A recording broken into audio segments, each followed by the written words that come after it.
Load up, buddy. Well, that's not where you load up. Well, I guess we'll catch you later. I'm gonna get in the pickup.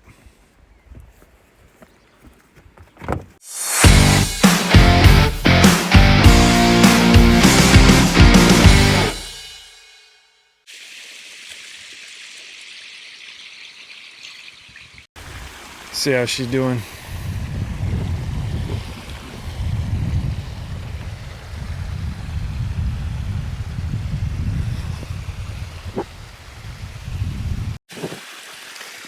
We'll have to get back to this one. Some of these pipes are set on 40 inch when the best ones are set on 20 inch. That way you get one in between. But some of these 40 inch gates, this is what happens. You're not lined up on a row, so you got to dig them out. So if you notice, I use kind of a pry bar. I like they're using the one I usually use. It's a tool shop one because it's cheap and it's light duty. So it makes for a great gate closer. Check on our precious cargo here. Whoa. Are those all your toys? Are those all your toys? They might have just a little bit of dirt on them. Yeah. How you been this morning? Yeah? Going good? Yeah? You want to see yourself, don't you? Hi! Yeah, you like seeing yourself.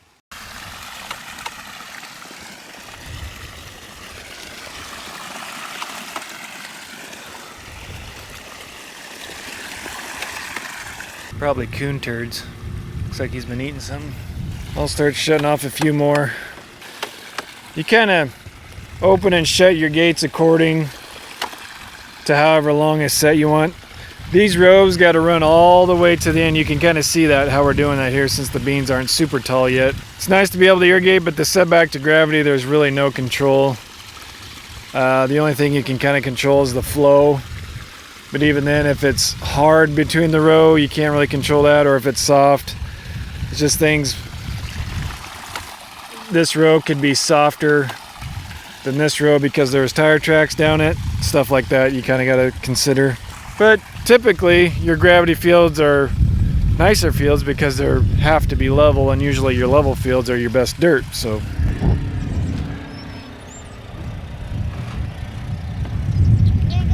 Starting some more pivots. You dump Fruit Loops in the pickup? Oh, geez. So welcome back, folks. We got a cloudy day here. We got Garrett. Hi, guys. So we're starting a beam pivot. We got the other pivots running. We did get a tad bit of rain, but nowhere near enough to shut everything off. This pivot, we actually sprayed some iron on because we got some light spots on some of these hills that are showing some really bad iron chlorosis. They're not huge spots, but you can definitely see them. I don't know if some of those brown spots probably won't come out of it, but at least we can save as much as we can. June's usually the worst month looking for beans. Anyway, we had some cupping, even though we had Ingenia beans, extend beans I should say. So yeah, June was an ugly month, but you can kind of see they're opening back up, especially the regular ones. And they're starting to look really good, and then they'll just keep growing. In August is kind of when your beans are made, so we'll get ready for that. We just kind of want to keep them alive till August and really pour the water to them.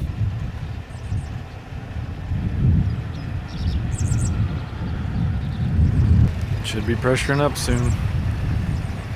Sorry, the digital zoom's terrible.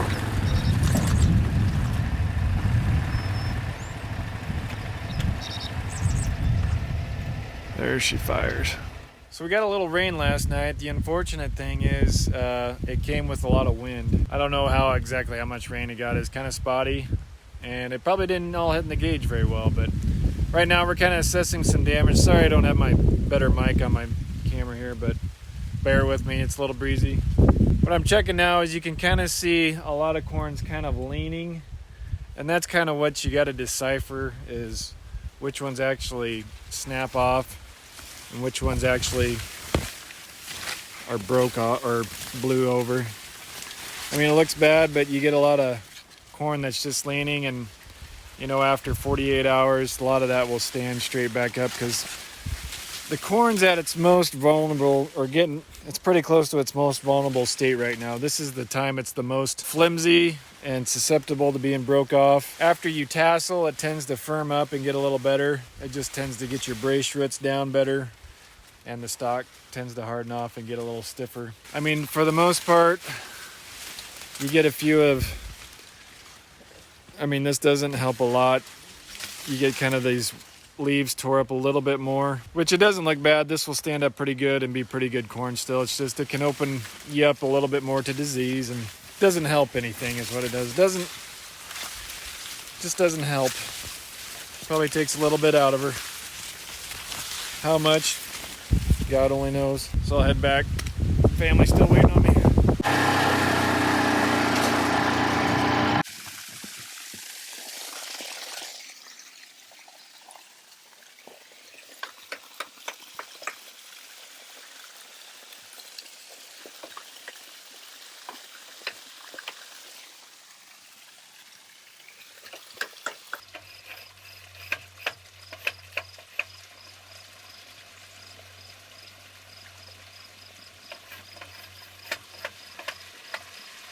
So good morning, guys. It's a different day here. It's a few days past that windstorm we've had. This field looks pretty good through here. It didn't receive much wind damage. Some of the others still can kind of see some green snap damage. What we'll probably do is wait for our agronomist. He comes in the middle of the week.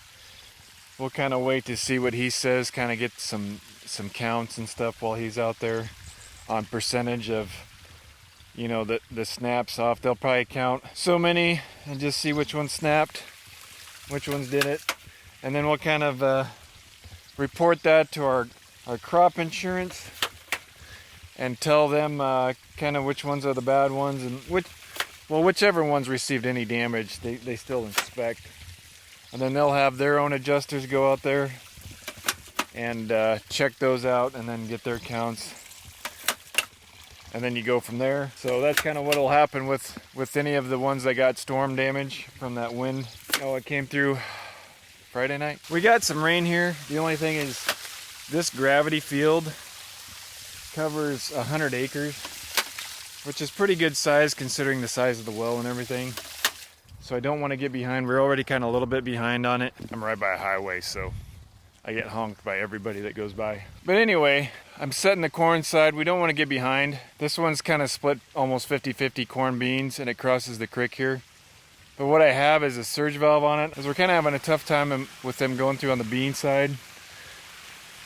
So the corn needs water too right now. So we're gonna start it to surge back and forth, and I'm hoping that's gonna push that water through a little better. Try that out on the beans, because it had a lot of residue on the bean side, which was corn last year, and it's having to push some of that residue.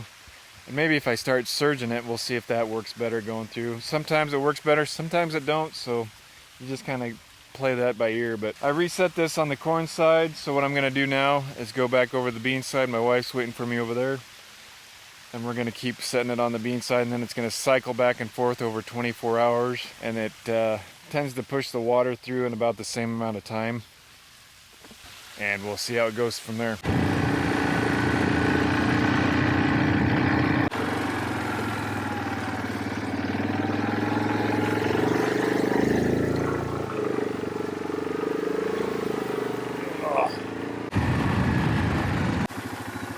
Once again, this is the surge valve. That's just the electric actuator that sends it back and forth. It's all tied into the computer up here, or kind of a computer. We'll turn it on because we're not utilizing it yet. We're gonna hit run, enter. As you can see, it's kind of set on a 24-hour set, and it'll run an hour and 4 minutes on the first cycle. So right now we want to switch it to the other side.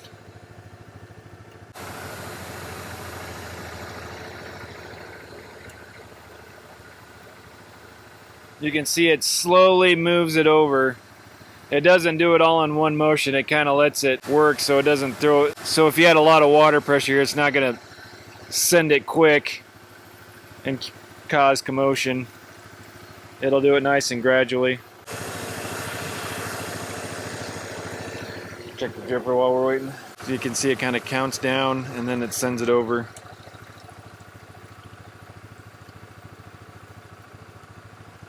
Now it's ready, now it's running its program. It'll be on this side for 1 hour and 4 minutes.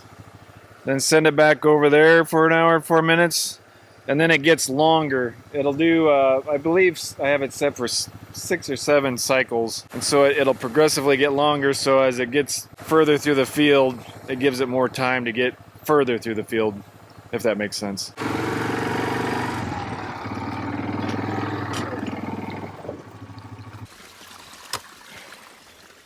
Well, should have it pretty much set for today. Right? She's still clearing out some rows. Should be good to roll. In the truck.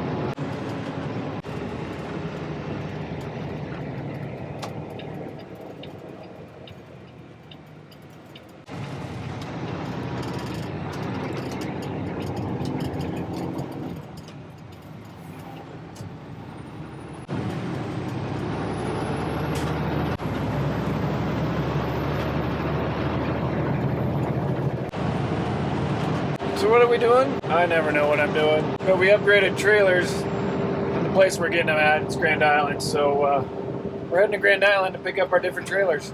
At least one of them for today. You can either take Highway 30 or Interstate. And Highway 30 sometimes between Grand Island and Kearney. It's kind of a cluster. Plus I got to be on the east side of Grand Island. And so I got to drive through Grand Island if I want to go 30. And you kind of go through downtown, and I can't remember exactly. I know you got to take a couple 90-degree turns. I'm sure you can get a truck through it. It's just, this seems like the better bet to me right now. Let's go get some different trailers, newer trailers.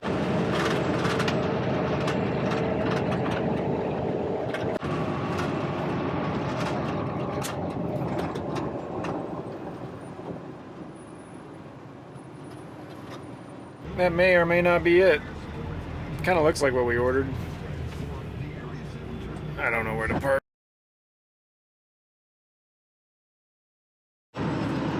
So I'm guessing they got a little wind here in the storm.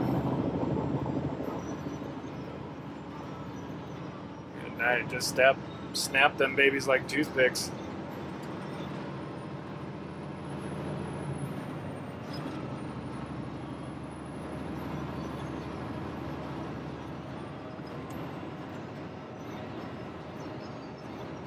Guess once one fell, they all started to fall.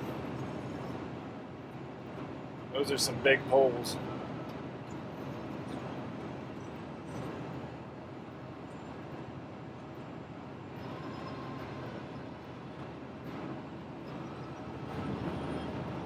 Thanks to those boys, we get power. So I got hooked up to the trailer. Everything kind of worked except for the plug that we had put on that runs the third axle, the tag axle. It's not throwing enough volts, and so I'm going to drop this truck off in Kearney where we had the switch put on that runs it here on the dash. The reason why we're upgrading is it's time. The other ones are getting old.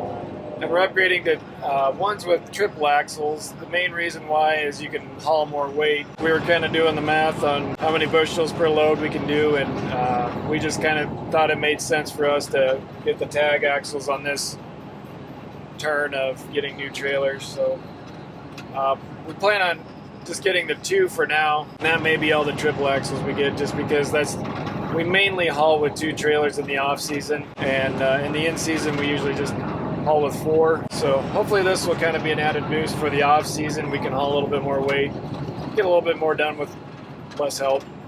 That's kind of the goal.